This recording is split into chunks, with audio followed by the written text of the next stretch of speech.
لهم درجات عند ربهم ومغفرة ورزق كريم.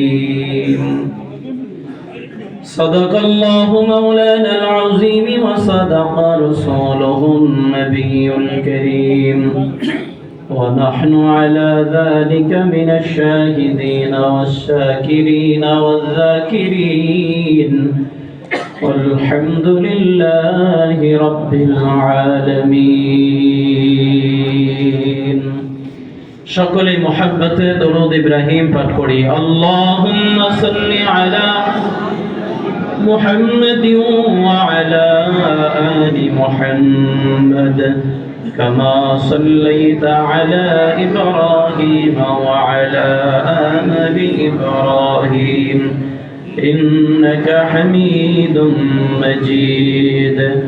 اللهم بارك على محمد وعلى آل محمد كما باركت على إبراهيم وعلى آل إبراهيم إنك حميد مجيد. بلغ العلا بكماله كشف الدجى بجماله حسنت جميع خصاله صلوا عليه وآله لا إله إلا الله.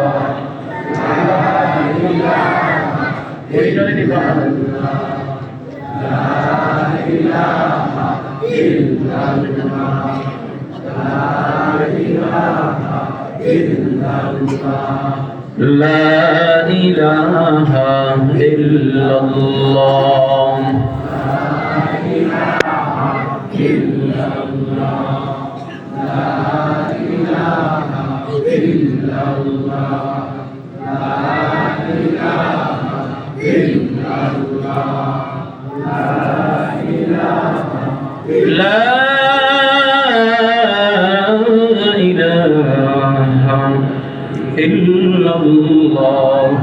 محمد رسول الله صلى الله عليه وسلم.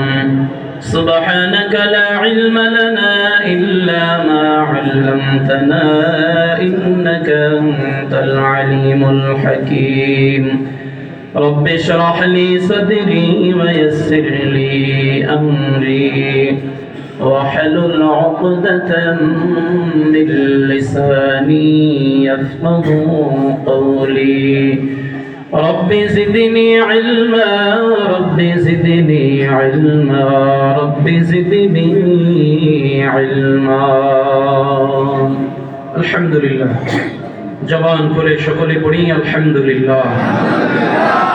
বক্তব্যলি ফয়জুল উলুম কওমি মাদ্রাসা হাফেজ ছাত্রদের দস্তারে ফজিলত উপলক্ষে 18তম বার্ষিক ওয়াজ ও দোয়া মাহফিলে উপস্থিত পরম শ্রদ্ধেয় সম্মানিত সভাপতি আলহাজ মোহাম্মদ সলিমুল্লাহ সাহেব, সভাপতি অত্র মাদ্রাসা। আজকের মাহফিলে প্রধান আলোচক হিসাবে আলোচনা করবেন পীরে কামেল আল্লামা নজির আহমদ দামাত বারাকাতুহুল আলিয়া শেখুল হাদিস জামিয়া নুরিয়া টঙ্গী খলিফা আল্লামা শাহ আহমদ শফি রহমতুল্লাহি আলাইহি সহ আমন্ত্রিত ওলামায়ে কেরাম, মঞ্চে উপবিষ্ট জাতির রাহবার, জাতির পাহারাদার, জাতির কর্ণধার রাসূলুল আম্বিয়া হযরত ওলামায়ে কেরাম, সামনে উপবিষ্ট দিন প্রিয় ইসলাম প্রিয় আল্লাহ পাকের আশিকিন, জাকিরিন, শাকিরিন, মুহিব্বিন, মুরব্বিয়ানে আওয়াম, কলিজার টুকরা যুবক বন্ধুগণ, স্নেহের ছোট ভাই, পর্দার অন্তরালে অবস্থানরত শ্রদ্ধেয় সম্মানিত মা ও বোনেরা, রব্বুল আলামিনের দরবারে শুকরিয়া যে আল্লাহ দয়া করে, মায়া করে, মহব্বত করে, ভালোবেসে রাসূলের ঘোষণা অনুযায়ী দুনিয়ার জান্নাতি বাগানে পৃথিবীর মধ্যে সবচেয়ে উত্তম উৎকৃষ্ট স্থান আল্লাহর ঘর মসজিদের মধ্যে আল্লাহর ঘরের মেহমান হিসাবে আল্লাহ আমাদেরকে কবুল ও মঞ্জুর করেছেন। এই জন্য দিল থেকে সকলেই শুকরিয়া আদায় করুন। জবান খুলে উঁচু আওয়াজে সকলেই একবার পাঠ করুন আলহামদুলিল্লাহ।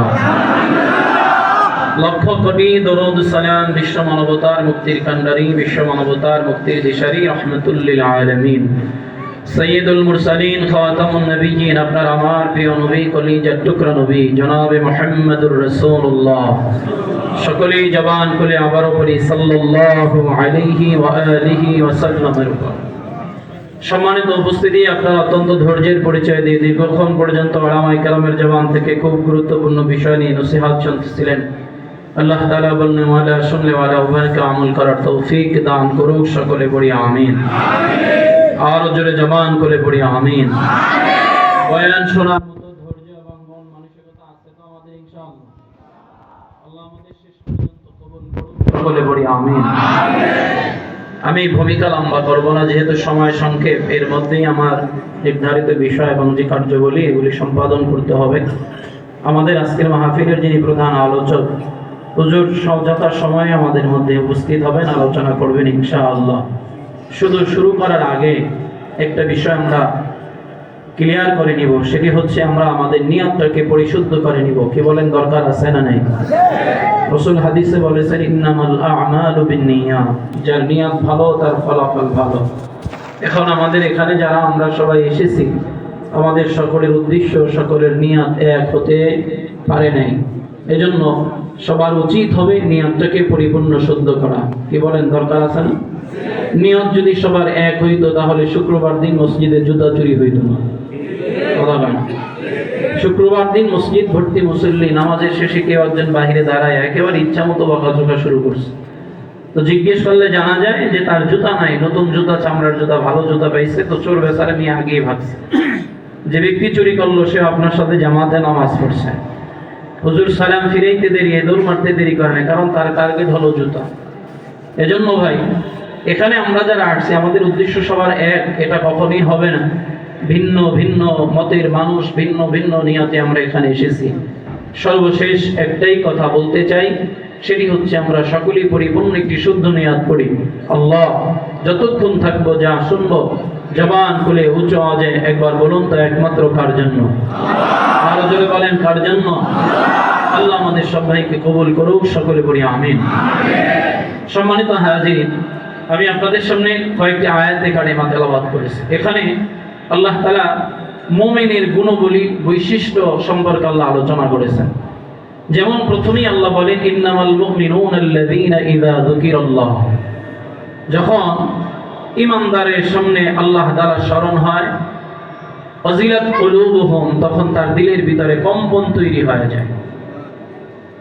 ওয়া ইযা তুলিয়াত আলাইহিম আয়াতুহু যাদাতহুম ঈমানা।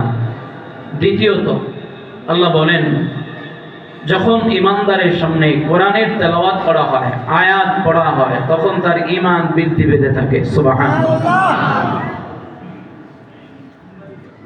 আল্লাহ তাআলা এরপরে বলেন ওয়া আলা রাব্বিহিম ইয়াতাওয়াক্কালুন, মুমিন সদা সর্বদা ভরসা করবে কার উপরে? আল্লাযীনা ইউকিমুনাস সালাত, যারা নামাজ কায়েম করবে। আল্লাহ তাআলা বলেন যারা নামাজ কায়েম করবে আল্লাহ তাআলা তাদেরকে মুমিন বলে ঘোষণা করছে। এরপরে সর্বশেষ যে গুণগুলির কথা আল্লাহ বলছেন ওমিম্মা রাযাকনাহুম ইউনফিকুন, আল্লাহ বলেন আমার দেয়া প্রদত্ত রিজিক আমার রাস্তায় যিনি ব্যয় করেন তিনি প্রকৃত মুমিন। এখানে আল্লাহ 5টা গুণের কথা বলছে। আমি সর্বশেষ যে বিষয়টি আল্লাহ বলছেন এই বিষয়ে আমরা কিছু কথা বলবো এবং শুনবো ইনশাআল্লাহ। কারণ যেহেতু আমরা এখানে মাদ্রাসার নাজিমে তালিমাত এবং মাদ্রাসার সম্মানিত মুহতামিম সাহেবের জবান থেকে আমরা একাধিকবার একটা কথা শুনেছি যে মাদ্রাসায় বছরে প্রায় 95 লক্ষ টাকা ব্যয় হয়। এখন এই টাকাগুলো যেমন ব্যয় হচ্ছে, আবার এগুলি আয়েরও দরকার আছে, আর এগুলি আমাদের মধ্য থেকেই দিতে হবে, আমরাই চালায় নেব। কথা বলেন ঠিক কিনা? না কোনো ভিন্ন কোনো পন্থা আছে? আমাদের মধ্য থেকে আমাদের দান, সাদকা, যাকাত, ফিতরা, একেবারে আমাদের সর্বদিক থেকে। হুজুর একটা কথা বলছেন খুব সুন্দর, আমার কাছে খুব ভালো লাগছে। এখানে এমন কোনো মানুষ নেই যাদের অনুদান এই মাদ্রাসা নেই। তার মানে এলাকার সমস্ত মানুষ মাদ্রাসামুখী এবং মাদ্রাসাকে বেশি মহব্বত করে, এটা তার কথার দ্বারা তিনি আপনাদেরকে বুঝাইতে চাচ্ছিলেন। আল্লাহ তাআলা আপনাদেরকে আমরণ এই মাদ্রাসাকে মহব্বত করার তৌফিক দান করুক, সকলে বলি আমিন। প্রথমত কথা হচ্ছে আল্লাহ তাআলা মুমিনের 5টা গুণের কথা বলছেন। সংক্ষেপে 5টা কথা শোনায় দিলাম, এই 5টা গুণ যেন আমাদের মধ্যে থাকে বিদ্যমান, তাহলে আমরা প্রকৃত মুমিন হতে পারবো। এই মুমিনের জন্য আল্লাহ তাআলা স্পেশাল কিছু পুরস্কার রেখেছেন। যেমন শেষের আয়াতে আল্লাহ বলেন, উলাইকা হুমুল মুমিনুনা হাক্কান, আমি তাদেরকে ঈমানদারের মুমিনের সার্টিফিকেট দিয়েছি, তাদেরকে মুমিন হিসেবে ঘোষণা করেছি। এই 5 গুণ অর্জনকারী ব্যক্তিদেরকে আল্লাহ তাআলা মুমিনের সার্টিফিকেট দেয়া দিবেন। লাহুম দারাজাতুন ইনদা রাব্বিহিম ওয়া মাগফিরা ওয়া রিজকুন কারীম, আল্লাহ তাদের সম্মান বৃদ্ধি করবেন, আল্লাহ তাদেরকে ক্ষমা করবেন, আল্লাহ তাদের রিজিকের ফয়সালা করে দিবেন। সুবহানাল্লাহ। তাহলে কাজের আগে যদি কাজের লাভের ব্যাপারটা আমরা ভালো করে বুঝি, তাহলে আমাদের এই কাজের প্রতি আগ্রহটা বেশি বেড়ে যায়। যখন একটা মানুষ ব্যবসা কাজে নিয়োজিত হয়, ব্যবসায় ঢোকার আগে তিনি জানেন এই ব্যবসা করলে আমি এরকম একটা বেনিফিট পাবো, এরকম একটা লাভ্যাংশ আমি প্রত্যেক বছর পাবো, তাহলে ওই কাজের প্রতি তার আগ্রহটা বেশি বেড়ে যায়। কথা ঠিক না ভাই? ঠিক আল্লাহ তাআলা এই গুণের পরপর আল্লাহ তাআলা তার ফজিলত সম্পর্কে বলছেন যে বান্দা, আমি তোমাকে এই গুণ অর্জন করার কারণে আমি আল্লাহ তোমাকে এই ফজিলত দিব, এই ব্যবসা আমি তোমারে দিয়ে দিব। এর মধ্যেই অন্যতম ব্যবসা লাহুম দারাজাতুন ইনদা রাব্বিহিম ওয়া মাগফিরাতুন ওয়া রিজকুন কারীম। 3টা কথা বলেছেন। আল্লাহ বলেন তোমার সম্মান বাড়ায় দিব, মর্যাদা বৃদ্ধি করে দিব, তোমাকে আমি ক্ষমা করে দিব, রিজিকের ফয়সালা আমি আল্লাহ করব। সুবহানাল্লাহ। এবার একটু জোরে আওয়াজ করে বলেন, রিজিকের মালিক আল্লাহ। শুধু কি মানুষের না, গোটা পৃথিবীর সমস্ত মাখলুকের রিজিকের মালিক একমাত্র আল্লাহ। ওয়া মিন দাব্বাতিন ফিল আরদি ইল্লা আলাল্লাহি রিজকুহা। আল্লাহ তাআলা বলেন দুনিয়ার মধ্যে যত মাখলুক আছে প্রত্যেকটা মাখলুকের রিজিকের দায়িত্ব আল্লাহ তাআলার কাছে। আল্লাহ তাআলা বলেন ওয়া মিম্মা রাযাকনাহুম ইউনফিকুন। আল্লাহ তাআলা আবার ওই মানুষদেরকে উদ্দেশ্য করে বলেন আমি আল্লাহর দেয়া প্রদত্ত রিজিক আমি আল্লাহর রাস্তায় ব্যয় করো। হ্যাঁ মুসলমান, আল্লাহ তাআলা তেলাওয়াতকৃত আয়াতের মধ্যে 5টা গুণের কথা বলেছেন। প্রথমত আল্লাহ জানায় দিলেন ঈমানদার, তোমাদের সামনে আল্লাহ স্মরণ হলে ঈমানদারের দিলের ভিতরে প্রকম্পিত হয়, দিলের ভিতরে ভয় পয়দা হয়ে যায়। এরপরে আল্লাহ তাআলা জানায় দিলেন তেলাওয়াত করলে, আয়াত তেলাওয়াত করলে বান্দার ঈমান বৃদ্ধি পেতে থাকে। 3 নম্বরে আল্লাহ বলেন ওয়া আলা রাব্বিহিম ইয়াতাওয়াক্কালুন, মুমিন সদা সর্বদা ভরসা করবে একমাত্র তার উপরে।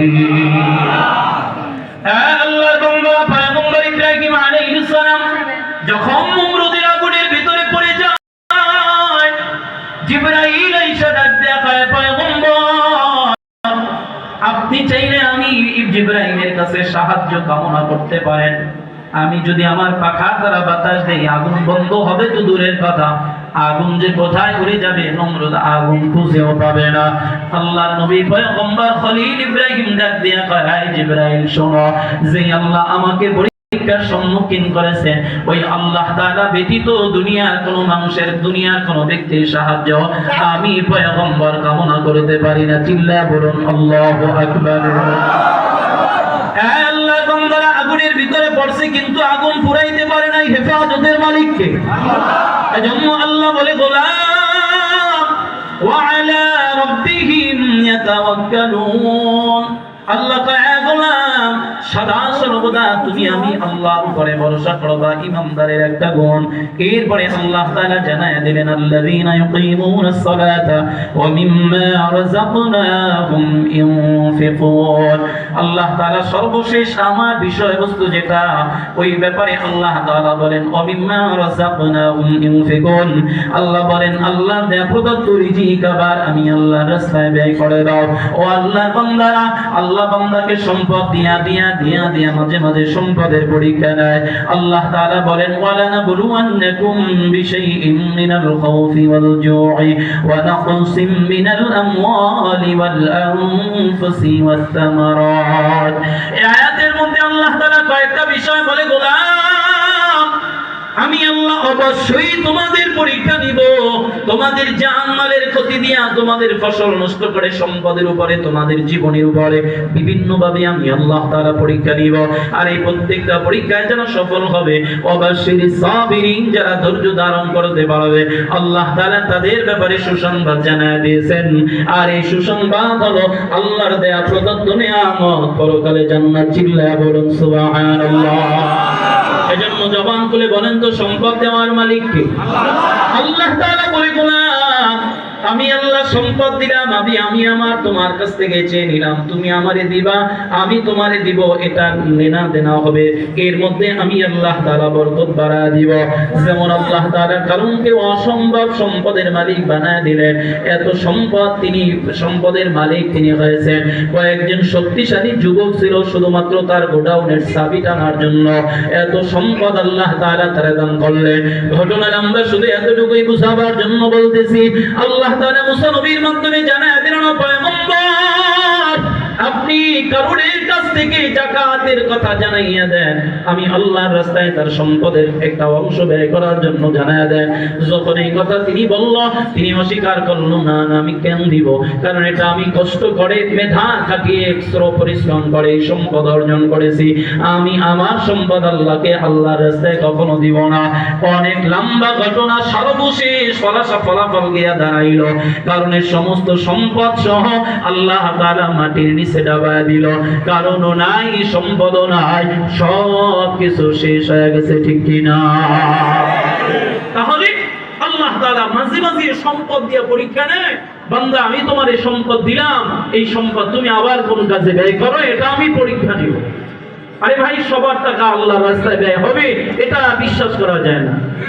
এই যে আমি আসার পরে বলছে যে এই মসজিদটা, মাদ্রাসার যে সভাপতি আলহাজ সলিমুল্লাহ সাহেব, তিনি নিজের অর্থায়নে মসজিদটা করছেন। এজন্য যে কারো কারো টাকায় হয় আল্লাহর ঘর, হ্যাঁ, কারো কারো টাকায় হয় আল্লাহর ঘর, আর কারো কারো টাকায় হয় সিনেমার হল। কথা বলেন ঠিক না? আল্লাহর বান্দারা, আল্লাহ সম্পদ দেওয়ার মালিক, আর এই সম্পদ গুলা দিয়া আল্লাহ পরীক্ষা নেয়, গোলাম আমি আল্লাহর রাস্তায় ব্যয় করো, সর্ব অবস্থায় ব্যয় করো। আল্লাযীনা ইউনফিকুনা ফিস সাররাই ওয়াদ দাররাই ওয়াল কাযিমিনাল গায়যা ওয়াল আফিনা আনিন নাস। আল্লাহ তাআলা মুত্তাকির পরিচয় দিতে গিয়ে এখানে চারটা কথা বলেছেন। এক নম্বরে সুখ সময় যারা দান করবে, দুঃসময় যারা দান করবে। অনেক সময় দানের কথা বললে কয় হুজুর দানের বয়ান কইরেন না, যাকাত চাইয়েন না, কারণ কি? কয় ব্যবসা বাণিজ্য ভালো না, নিজের সংসার চলে না, ব্যবসা চলে না, কেমনে যাকাত দিব, কেমনে দান করব? ও আল্লাহর বান্দারা, তোমাদের ব্যাপারে আল্লাহ নিজেই বলেন, সুসময় এবং দুঃসময় যারা দুই অবস্থায় দান করে, আল্লাহ বলেন অবশ্যই তারা মুত্তাকি। ও আল্লাহর বান্দারা, তার মানে সর্ব অবস্থায় দান করলে আল্লাহ খুশি হয়, দানের বরকতে আল্লাহ সম্পদে বরকত বাড়াইয়া দেয়। আল্লাহর বান্দারা, আমরা তো মনে করি বরকত কেমনে হয়, আমরা মনে করি গত বছর আমি 5 কোটি টাকার মালিক ছিলাম, আমি দান করলাম কেন, আমি আরো 10 কোটি টাকার মালিক হইলাম না। বরকত দুই দিকে হয়ে থাকে, একদিকে হয় সম্পদে বরকত হয়, অন্যদিকে সম্পদ বাড়ে না। সম্পদ ঠিক থাকে, কিন্তু এর মধ্যে আল্লাহ তাআলা বরকত বাড়ায় দেয়। কথা ঠিক কি না? আশরাফ আলী থানভী রাহমাতুল্লাহি আলাইহি এক হিন্দু নারওয়ারির ঘটনা বর্ণনা করছেন। এই হিন্দু বেচারা প্রত্যেক বছর রমজান মাস আসলে সম্পদের মালের হিসাব করে পাই টু পাই যাকাত দিয়ে দেয়। আচ্ছা বলেন, হিন্দুর বিধানে কি যাকাত ফরজ? কথা বলেন, হিন্দুর বিধানে যাকাত ফরজ নাই। তো আশরাফ আলী থানভী রাহমাতুল্লাহ আলাইহি জিজ্ঞেস করলেন, এই বেটা, তুমি না হিন্দু মানুষ, তুমি কেন সম্পদের যাকাত দাও, কারণ কি? হুজুর, আপনি যেহেতু জিজ্ঞেস করছেন, আলেম মানুষ, আপনার কাছে বলা যায়, বলো কি সমস্যা? আমি যেদিন থেকে আমার সম্পদের যাকাত হিসাব করে দেই, কসম ওই আল্লাহ, ওদিনের পর থেকে আমার ব্যবসায় কোনোদিন লস হয়নি। আর আসতে বলেন সুবহানাল্লাহ। ওদিনের পর থেকে আমার ব্যবসার গোডাউনে কোনোদিন আগুন লাগে নাই, ওই দিনের পর থেকে আমার ব্যবসার জাহাজ কোনোদিন পানিতে ডুইবা যায় নাই, কারণ একদিকে যাকাত হিসাব করে দিচ্ছি, আর আল্লাহ অন্যদিকে আমার সমস্ত মালের হেফাজত করে দিচ্ছি। আল্লাহর বান্দারা অনেক টাকার মালিক, 3 বেলার মধ্যে 1 বেলাও ঠিক করে খাইতে পারে না, অসুখ আর অসুখ, বিদেশে যায় চিকিৎসার জন্য, অথচ যেই সমস্যা এগুলো বাংলাদেশে সুস্থতা হয়, বড় বড় ডাক্তার দেখায় অনেক মানুষ সুস্থ হয়ে যায়, বা বাংলাদেশের বড় বড় ডাক্তার সব ভাইজে খাইছি কোনো কাজ হয় না, অতবার বান্দা বিদেশে উন্নত চিকিৎসার জন্য যায়। বা সম্পদে যদি বেজাল থাকে, সম্পদে যদি কোনো সমস্যা দেখে থেকে আল্লাহ তাআলা মাঝে মাঝে এমন করে কিছু পরীক্ষা দিয়া আল্লাহ তাআলা তারে শিক্ষা দেয়, অথবা তার দিলের ভিতরে যদি কার্পণ্য থাকে আল্লাহ তাআলা এমন এমন কিছু পরীক্ষা দেয়। আল্লাহ কয় বাবা বান্দা সম্পদে বাড়া বরকত হওয়ার দুইটা দিক, একদিকে হলো সম্পদ বেড়ে গেল, বাড়ি দুইটা ছিল পরের বছর চারটা হয়ে গেল, এটাও এক ধরনের বরকত। অন্যদিকে সম্পদ যা আছে ঠিক আছে কিন্তু কোনো সমস্যা নাই, অসুস্থতা নাই, কোনো লস নাই, কিছুই নাই, আল্লাহ কয় যা আছে সমান সমান আছে, বলে এটাও এক ধরনের বরকত, ঠিক কিনা? এজন্য আল্লাহর বান্দারা এই যে মাদ্রাসার তালিবুল ইলম, একাধিক ছাত্রদের মাদ্রাসা মাথার মধ্যে আজকে হাফেজ ছাত্রদের মাথার মধ্যে দস্তারে ফজিলত দস্তার বন্দি করা দেওয়া হবে। নবীজি বলেন খায়রুকুম মান তাআল্লামাল কুরআন ওয়া আল্লামা, আল্লাহর নবী বলেন তোমাদের মধ্যে সর্বোত্তম ওই ব্যক্তি যে ব্যক্তি কোরআন নিজে শিখে এবং অন্যকে শিক্ষা দেয়। তার মানে হলো তালিবুল ইলম দামি, মাদ্রাসার হুজুররাও দামি, আলেমও দামি। কেমন দামি? ছোট্ট একটা ঘটনা বলি আমি, আমার আলোচনার বিষয়বস্তু যেদিকে সেদিকেই চলে যাব। এই যে কওমি মাদ্রাসা, বক্তবলি ফয়জুল উলুম কওমি মাদ্রাসার মূল মাদ্রাসা দেওবন্দ মাদ্রাসা, ওই দেওবন্দ মাদ্রাসার এক সময় 50 বছরের মুহতামিম ছিলেন কারি আল্লামা তৈয়ব সাহেব রাহমাতুল্লাহি আলাইহি। তিনি একটা ঘটনা বর্ণনা করেন, গজনবীর বাদশা ছিলেন সুলতান মাহমুদ গজনবী রাহমাতুল্লাহি আলাইহি। আল্লাহর বান্দা, আগের যুগের বড় বড় বাদশা ছিল আল্লাহওয়ালা, আল্লাহ দিল, আল্লাহ তাআলার মুহাব্বত তাদের দিলের ভিতরে ভরপুর ছিল। কিন্তু আমাদের সময়, এই যে আমাদের দেশের আমাদের সময় যে বাদশারা জালেম বাদশা, বা এদের মতো জালেম তো তারা ছিল না।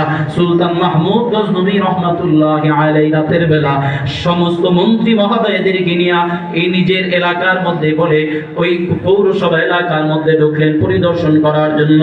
তিনি যখন ঢুকলেন হঠাৎ করে ঢুকতে গিয়ে দেখে বলে পৌরসভার লাইটের নিচে একটা 7 বছর 8 বছরের মাদ্রাসার সন্তান বসে বসে গভীর রাতে আল্লাহর কোরআনের তেলাওয়াত করে। সুবহানাল্লাহ। আল্লাহর বান্দারা, কোরআনের কত দাম, কোরআনুল্লাহর কত দাম।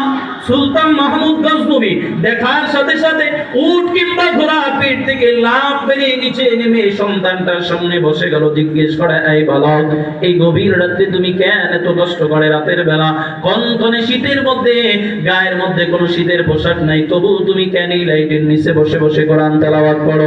এই কথাটা বলতেই সন্তান চোখের পানি ছেড়ে কান্নায় ভেঙে বলল, ভাই আগন্তুক, আমি আপনারে চিনি না, কি আপনার পরিচয়? তবে এই যে দেখেন পাশে বড় একটা মাদ্রাসা, এই মাদ্রাসার হেডমাস্টার আমি ছাত্র। আমার বাবা নাই, আমার বাবা ইন্তেকালের মুহূর্তে আমার মায়ের কাছে ওসিয়ত করে যায়, আমি যদি দুনিয়াতে সুন্দরভাবে ভূমিষ্ঠ হই, আমার মা যেন আমাকে মাদ্রাসায় ভর্তি করা দেয়, কোরআনের হাফেজ বানায়। আমার বাবা বলে দুনিয়া থেকে বিদায় হয়ে গেছে, আমি দুনিয়া গমন করলাম।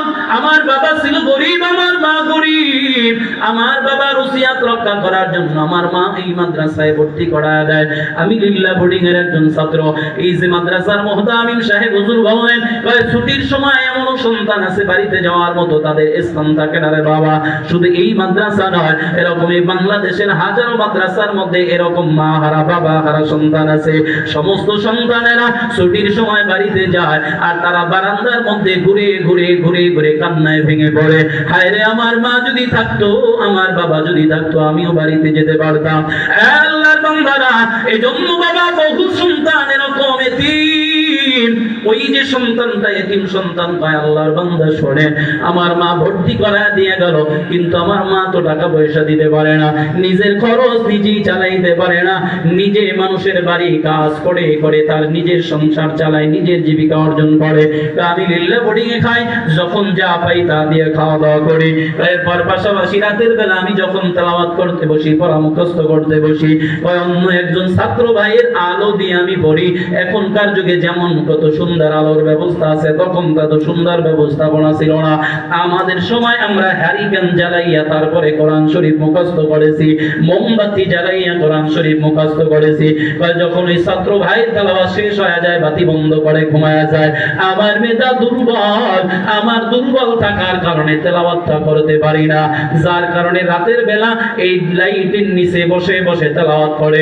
সকাল বেলা যেন সবার আগে আমি মুখস্থ পড়াটা হুজুরের সামনে শুনাইতে পারি। এই কথাটা শোনার পরে সুলতান মাহমুদ গজনবী নিজের সন্তানটারে কোলের মধ্যে উঠাইয়া ঘোড়ার পিঠে চড়াইয়া কয়, চলো তুমি আমার রাজ দরবারে চলো, আমি সুলতান মাহমুদ গজনবী এই দেশের বাদশাহ। এই কথা বলে যখন তাকে রাজ দরবারে নিয়া নিজের সিংহাসনে কোরআনওয়ালারে বসাইয়া নিজে জমিনের মধ্যে বৈশা ডাক দিয়া কয়, আরে কোরআনওয়ালা, তোর যে কত দাম এটা তো আমি সুলতান মাহমুদ ভালো করে জানি। আমি তোর খেদমত করতে চাই, আমি তোকে ভালোবাসবো, তোর যা কিছুর প্রয়োজন আমি করে দিব। এই মাদ্রাসায় পড়তে গিয়ে তোমার কি কি প্রয়োজন আমার কাছে বলো। সন্তান এবার হিসাব দিল, আমার মাসে মাসে এত টাকার প্রয়োজন হয়, আমার বাতির জন্য এত টাকার তৈলের প্রয়োজন হয়, বোর্ডিং এর খাবারের জন্য টাকার প্রয়োজন হয়। এক কথায় এক বছরে যত টাকা ব্যয় হবে সমস্ত টাকা হিসাব করে ওই আগের যুগের একটা পুঁতির মধ্যে বইরা টাকাগুলো সন্তানের কোমরের মধ্যে বাইরা। এরপরে একজন মন্ত্রীকে ডাক দেয়া কয়, মন্ত্রী রে, তাড়াতাড়ি করে সন্তানটারে আজানের আগে মাদ্রাসায় দিয়ে আসো, যেন নামাজের পরে সন্তান আজানের পরে ক্লাসের মধ্যে বসতে পারে। এবার যখন সন্তানটারে বিদায় দেয়, সুলতান মাহমুদ গজনবী চোখের পানি ফালাইয়া ফালাইয়া কান্না করে সন্তানটারে বিদায় দিয়া দিল। আর ডাক দিয়া কয়, বালক, তুমি কোরআনওয়ালা, তুমি পবিত্র মানুষ, যেই দোয়া করবা সেই দোয়াই কবুল করবে। তোমার কাছে আমার কোনো চাওয়া নাই, মাত্র দুইটা চাওয়া। বলে কি চাওয়া? কয় দুইটা চাওয়া, তুমি আমার জন্য আল্লাহর কাছে দোয়া করবা, আল্লাহ যেন আমার দিলের এই দুইটা আকাঙ্ক্ষা পূরণ করে দেয়। বাচ্চাটা ডাক দিয়া কয়, আমি আপনার জন্য দোয়া করব, তবে শর্ত আছে। বলে কি শর্ত? কয় আপনার দোয়াটা কি, আপনার আকাঙ্ক্ষাটা কি আমাকে জানাইলে আমি আল্লাহর কাছে বলতে সহজ হবে। বলে কয় না, শোনার দরকার নাই, শুধু এতটুকুই বলবা, আল্লাহ যেন আমার দুইটা আশা পূরণ করে দেয়। এবার ওই বাচ্চাটা নাসরবান্দা সারে না, না বলতে হবে, না বললে আমি আপনার ঘর আপনার রাজ দরবার থেকে করব না। হঠাৎ করে সুলতান মাহমুদ গজনবী রহমাতুল্লাহি আলাইহি তিনি তার কাছে প্রকাশ করলেন, এই বালক শোনো, এক নম্বরের আশা, আমি দীর্ঘ 12টা বছর পর্যন্ত যত যা কিছু আমল করার দরকার সমস্ত আমল করে বিছানার মধ্যে ঘুমাই, একটাই আশা নিয়ে, আমি যেন ঘুমের ঘরে আল্লাহ নবীকে একবার স্বপ্ন দেখতে পাই। স্বপ্নটা ভালো না খারাপ? আরো জোরে বলেন। আমাদের দিলে এমন আসেনি কি? আশা করছেন কোনদিন? আল্লাহর বান্দারা সুলতান মাহমুদ গজনবী ডাক দিয়ে কয়, বালক, এক নম্বর আশা নবীর স্বপ্ন দেখা, 2 নম্বর আশা, আমি দুনিয়ার মধ্যে এমন একজন ভালো মানুষ চাই যার খেদমত আমি করব, আমি নিজে কষ্ট করে পরিশ্রম করে যার জীবিকা অর্জন করে দিব, তার খেদমত করব, তারে ভালোবাসবো। এই দুইটা আমার আশা। আল্লাহর কাছে দোয়া করবা, আল্লাহ যেন কবুল করে নেয়। সন্তান মাদ্রাসায় চলে গেল। পরের দিন রাতের বেলা সুলতান মাহমুদ গজনবী এদিকে এশার নামাজ আদায় করে অন্য দিনের মতো আমল করে সুন্দর মতো বিছানার মধ্যে নিয়ত করে ঘুমাইয়ে গেলেন, আল্লাহর নবীকে স্বপ্ন দেখবেন। ওদিকে ওই আল্লাহর বান্দা মাদ্রাসার তালিবুল ইলম বালক মসজিদের মধ্যে গিয়ে রাতের বেলা কোরআন তেলাওয়াত করে 2 রাকাত নামাজ আদায় করে আল্লাহর কাছে হাত উঠাইয়া দোয়া করে, দয়ার মালিক, তোমার কোরআনওয়ালারে যেই বান্দাটা এত মহব্বত করলো, তার দিলের মধ্যে 2টা আশা আল্লাহ তুমি পড়াইয়া দাও। আল্লাহর বান্দারা ওদিকে মাদ্রাসার তালিবুল ইলম দোয়া করে, এইদিকে আল্লাহ তাআলা ডাক দেয়া কাও, মদিনার নবী তাড়াতাড়ি করে যাও, তুমি আমার সুলতান মাহমুদ গজনবীর দেখা দিয়া দাও। কারণ তালিবুল ইলম কোরআনওয়ালা দোয়া করছে তার পক্ষ হইয়া। আল্লাহ নবী মুহূর্তের মধ্যে নবীর সাথে ওই সুলতান মাহমুদ গজনবীর সাথে রাতে স্বপ্নের মধ্যে কথা বলতে লাগলেন, দেখা করতে লাগলেন। সুলতান মাহমুদ ডাক দিয়া কাও, আল্লাহর হাবিব, এতদিন এত আমল আমি করলাম, এত দোয়া করলাম, কেন আপনি দেখা দিলেন না? আর আজ হঠাৎ করে আপনি কেন আমার সামনে এসে গেলেন? আল্লাহর নবী ডাক দেয়া কাও, সুলতান কোরআনওয়ালার খেদমত করার কারণে আল্লাহ তোমার উপরে খুশি হয়ে গেছে। এই জন্য আল্লাহ আমাকে তোমার সাথে দেখা দেওয়ার দিদার দেওয়ার জন্য পারমিশন দিয়া দিছে। এবার সুলতান মাহমুদ গজনবী কয় আল্লাহ নবী আমার আরেকটা আশা দোয়া কবুল হইছিনি। বলে হ্যাঁ সেটাও হয়ে গেছে। কয় কেমনে ভালো? কয় সুলতান তুমি কি হাদিস পড়ো নাই? খায়রুকুম মান তাআল্লামাল কুরআনা ওয়া আল্লামা।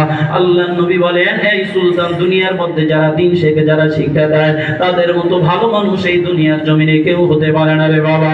একজন কোরআন ওয়ালা একজন হাফেজ, এই হাফেজের মতো সম্মান আল্লাহ কাউরে দেয় নাই। কারণ আল্লাহ নবী বলেন দুনিয়ার মধ্যে আসমান ও জমিনের মধ্যে যা কিছু আছে আল্লাহর কাছে সবচেয়ে বেশি পছন্দনীয় বেশি প্রিয় হলো আল্লাহর কোরআন।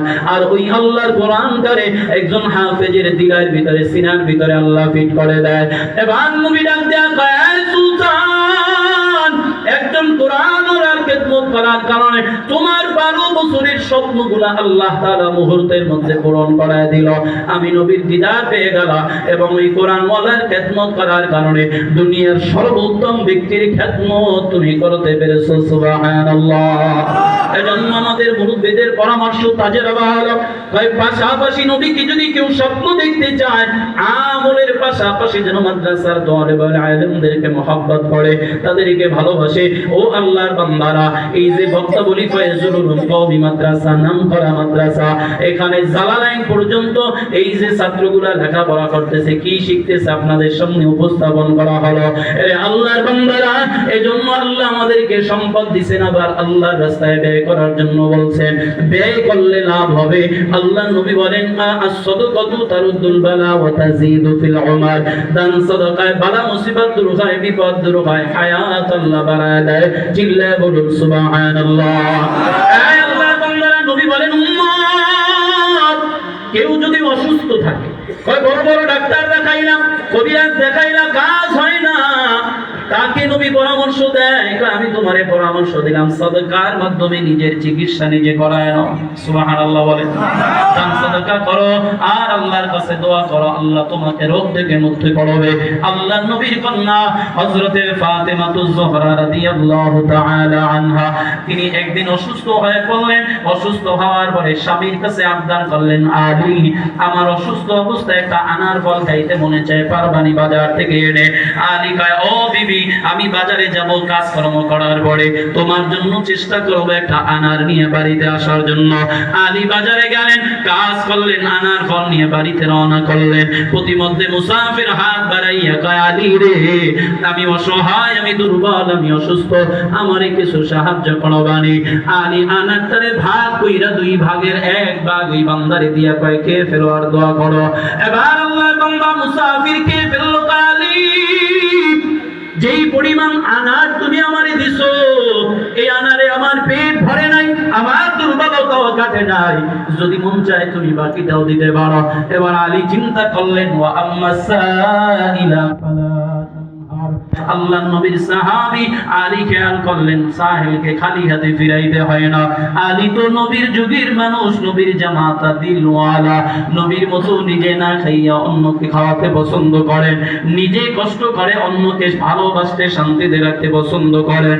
আমাদের মতো কঠিন দিলের তারা ছিল না। কথা বলেন ঠিক কি না? এবার আলী পুরা আনার দিয়া কয় খেয়ে ফেলো। ওই আল্লাহর বান্দা দোয়া করছে আল্লাহ আলী তোমার জন্য দোয়া করি আল্লাহ তোমার মঙ্গল করুন। দোয়া দরকার আছে না নাই? কথা বলেন।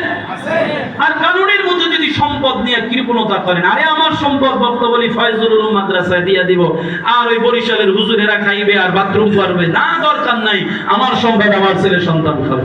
আপনি মরে যাবেন সন্তানিক দিয়া জুয়া খেলবে মদ খাইবে নেশা করবে আর কবরের মধ্যে গজব খালি যাইতেই থাকবে। আল্লাহর বান্দা আলী রাদিয়াল্লাহু তাআলা আনহু খালি হাতে বাড়ির দিকে রওনা। স্ত্রীর জন্য একটা আনার আনলো তাও আবার বাড়ি পর্যন্ত নিতে পারলো না ঘরের দরজার সামনে দাঁড়ায় গেল। লজ্জিত, কিভাবে আমি আমার স্ত্রীর সামনে দাঁড়াবো, একটা আনার আনলাম তাও দিতে পারলাম না, অসুস্থ মানুষ। ওদিকে তো তিনি দিয়ে আল্লাহর কাছে দোয়া চেয়ে নিলেন, আল্লাহর বান্দা বরকতের দোয়া করে দিল। আলীর স্ত্রী ঘর থেকে দেখলেন স্বামী ঘরের দরওয়াজার সামনে দাঁড়ায় রয়েছে, ঘরের ভিতরে ঢুকে না। ভিতর থেকে ফাতেমা ডাক দিয়া, আলী রে, আমি জানি তুমি আনার আনতে পারো নাই, তাতে কোনো সমস্যা নাই, আমি দরওয়াজা খুলে দিলাম, তুমি ঘরের ভিতরে প্রবেশ করো আর সুসংবাদ গ্রহণ করো, আমার মালিক আমারে সুস্থতা দান করেছে। এবার হযরত আলী ঘরে গেলেন, সুসংবাদ গ্রহণ করলেন। স্বামী স্ত্রী মিলে দুজনে বসে বসে পরামর্শ করতে লাগলেন, কথাবার্তা বলতে লাগলেন। এমন সময় কি যেন দরওয়াজার সামনে এসে নক করে, আলী ঘরে আসুনি? বলে হ্যাঁ। কি? ঘরের দরওয়াজা খুইলা দেখতেছে আল্লাহর নবীর সব থেকে বৃদ্ধ সাহাবী হযরতে সালমান ফারসি কয়েকটা আনার নিয়া আলীর দরবারে হাজির। এবার আলী ডাক দেয়া, সালমান, কি ব্যাপার, কোথা থেকে আনার নিয়ে হাজির হইলা? সালমান ফারসি ডাক দেয়া, আলী নবী তোমার জন্য হাদিয়া পাঠাইছে। সুবহানাল্লাহ। বলে আলী রে, তোমার জন্য তোমার শ্বশুর হাদিয়া পাঠাইছে। হাদিয়া নেই? বলে হ্যাঁ। এই কথা শুই না আলী এবার গুনতে শুরু করলেন, 1 2 3 4 5 6 7 8 9 পর্যন্ত দিয়া দেখে আর নাই। আলী কয়, সালমান রে, আমি মানি না, এই হাদিয়া আমার জন্য হতে পারে না। আল্লাহর নবীর সাহাবী সালমান ফারসি ডাক দেয়া কয়, আলী ঘটনা কি? হাদিয়ার সাথে 6 9 কি সম্পর্ক? নবী যা দিছে তাই গ্রহণ করবা, 9টা দিছে এজন্য গ্রহণ করবা না কেন? কয়, না না, এটা তো আমি মানতেই পারি না, কারণ আল্লাহ বলেছেন, মান জাআ বিল হাসানাতি ফালাহু আশরু আমসালিহা। আল্লাহ তাআলা ঘোষণা করছে, বান্দা যদি আমার জন্য এক করে, এক দেয়, আমি আল্লাহ খুশি হইয়া বান্দাকে 10 গুণ বাড়ায়া দেই। আরো জোরে বলেন সুবহানাল্লাহ। এরে সালমান শুনো, আমার অসুস্থ স্ত্রীর জন্য আনার আনা, সেটা আমি মুসাফিরে দিয়ে দিলাম। আল্লাহর নবী যদি আমার জন্য হাদিয়া পাঠায়, আল্লাহর পক্ষ থেকে অবশ্যই 10টা হবে, নয় এটা আমি নিব না। সমস্ত ঘটনা বলার পরে সালমান ফারসি পকেটের ভিতর থেকে আরেকটা বের করে, আলী রে, নবী তোর জন্য 10টাই হাদিয়া পাঠাইছে। আল্লাহু আকবার। এই সালমান, নবী যেহেতু 10টা দিল, কেন তুমি আমার সাথে বাহানা করলা? কারণটাকে আমি জানতে চাই। ভাই একটাই কারণ, আমি রহস্য উদ্ঘাটন করার জন্য কাহিনী করেছি। বলে কি রহস্য? ভাই বড় একজনই আনার আইনা নবীর সামনে কেউ হাদিয়া দিয়া চলে গেল। নবী আমারে ডাক দেয়া কয়, সালমান, একটা ঝুড়ির মধ্যে করে 10টা আনার নিয়ে আমার জামাই বাড়ি আলীরে হাদিয়া দিয়ে আসো। ভাই তখনই আমার মাথার মধ্যে কেমন যেন একটা বুদ্ধি ঢুকে গেল, আমার খটকা লেগে গেল। কি ব্যাপার? নবী জামাই বাড়ি হাদিয়া দিবে, গুইনা কেন দিল? জামাই বাড়ি তো মানে সে গুইনা দেয় না, ইচ্ছা মতো যা মন চায় তাই দিতে পারতো। 10টা যেহেতু দিছে, ঘটনা একটা আছে, আর এই ঘটনা, এই রহস্য উদ্ঘাটন করার জন্য আমি বাহানা করলাম। আলী রে, আল্লাহর পক্ষ থেকে তুমি সুসংবাদ গ্রহণ করো, তোমার দান কবুল হয়ে গেল, ফাতেমা সুস্থ হয়ে গেল। একের পরিবর্তে আল্লাহ 10 গুণ বাড়াইয়া দিল। সিল্লা সুবহানাল্লাহ।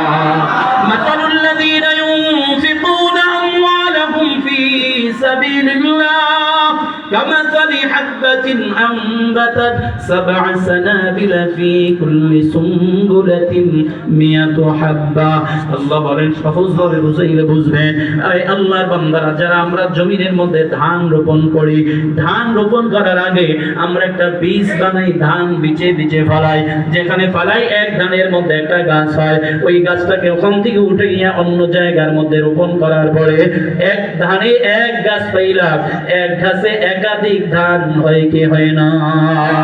আল্লাহ জানায়, গোলাম, ধানের ব্যাপারটা এমন, তুমি আমার জন্য এক দিবা, আমি আল্লাহ তোমারে বাড়াইয়া 7 70 7 70 10 এরকম করে করে জারিয়া কিনারে ফ্লাট যত থাকবে, আমি আল্লাহ তোমারে ততই বরকতওয়ালা বানায় দেব।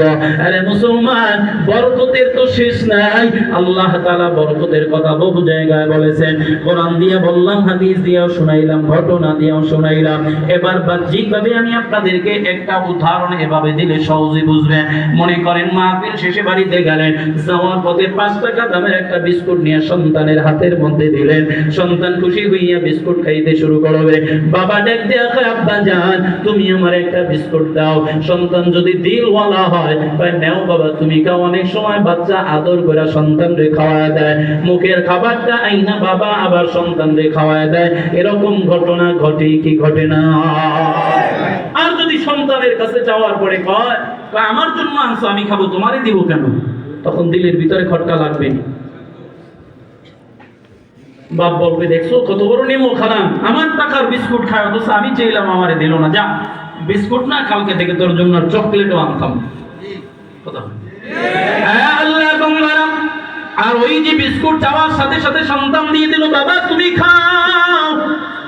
ওই বাবার দিল বড় হইয়া যায়, আমার বাবা এই সন্তান তোমার জন্য আজকে 5 টাকার বিস্কুট আনলাম, কালকে 10 টাকা দিয়ে ক্রিমওয়ালা আনবো, সন্দেহ নাই, কারণ তোমার দিল বড় ভালো। এরপরে তোমার জন্য ফল আনবো, আঙ্গুর আনবো, আনার আনবো, কারণ হলো তোমাকে দিছি, আবার চাইলে তোমার কাছ থেকে আমি পাইতে পারি।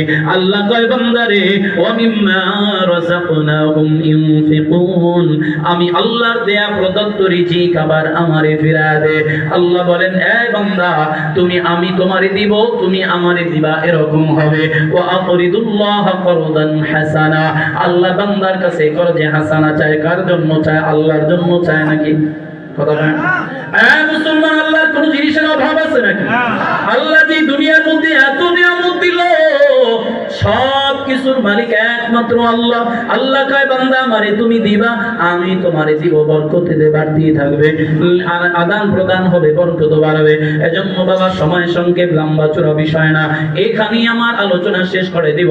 তবে ওখানে একটা কথা মনে আছে, মান জাআ বিল হাসানাতি ফালাহু আশরু আমসালিহা, আল্লাহর রাস্তায় যদি এক দেয়, এক করে আল্লাহ তারে বানাইয়া 10 গুণ দিয়া দেয়। আমি জানি আমার ডানে বামে সামনে পিছনে অনেক টাকাওয়ালা আছে। ও আল্লাহর বান্দারা, কাদের মা নাই? এ মুসলমান, মা বাবা দুনিয়া থেকে অনেকের বিদায় হয়ে গেছে, 5 বছর 10 বছর হইল। ওই মা বাবা যদি বেঁচে থাকতো, আজ ডাক্তারের খরচ হইতো, খাওয়ানোর খরচ, কাপড় চোপড়ের খরচ, অনেক খরচ হয়ে যেত। বাড়ি থেকে যখন মাহফিলের দিকে আসছে, ওই কবর থেকে মা বাবা ডেকে ডেকে বলছিল, বাবা ওই ময়দানে গিয়ে আমি মায়ের জন্য একটু দোয়া করি, আল্লাহ যেন আমারে মাফ করে দেয়। আমি জানি ও আল্লাহর বান্দারা, আপনাদেরকে আল্লাহ যথেষ্ট পরিমাণ সম্পদ দিয়েছেন, টাকা পয়সা আল্লাহ কমতি দেয় নাই, অসম্ভব সম্পদ দিয়েছেন। এই আল্লাহর দেয়া সম্পদ যদি আল্লাহর রাস্তায় দিতে পারি, আল্লাহ বরকত বাড়ায় দিবে। এজন্য আমি জানি আল্লাহর বান্দারা, এমন আল্লাহর বান্দা এই ময়দানে আছে, চাইলে এমন একটা মাদ্রাসা একাই পরিচালনা করতে পারেন। সভাপতি সাহেব মসজিদ বানায় দিল, মাদ্রাসায় তার অনেক অনুদান আছে, আমি শুনেছি। ও আল্লাহর বান্দারা, এজন্য আমি আপনাদের দিলের পরে কাজ নিয়ে নেব। আল্লাহ তাকায় রয়েছেন, আল্লাহ দেখতেছেন। আল্লাহর দেয়া সম্পদ আল্লাহর রাস্তায় কে কে দেওয়ার জন্য তৈরি আছেন। এজন্য আমি সর্বপ্রথম আল্লাহর জন্য, এই নবীর ঘর মাদ্রাসার জন্য, তালেবুল ইলমদের খেদমতের জন্য, দ্বীনের খেদমতের জন্য, কোরআনের খেদমতের জন্য একজন আল্লাহ প্রেমিক, নবী প্রেমিক একজন বান্দা চাই, একজন মা ভক্ত, বাবা ভক্ত সন্তান আমি চাই, যে হুজুর আমি এই মাদ্রাসার জন্য বেশি না 5 লক্ষ টাকা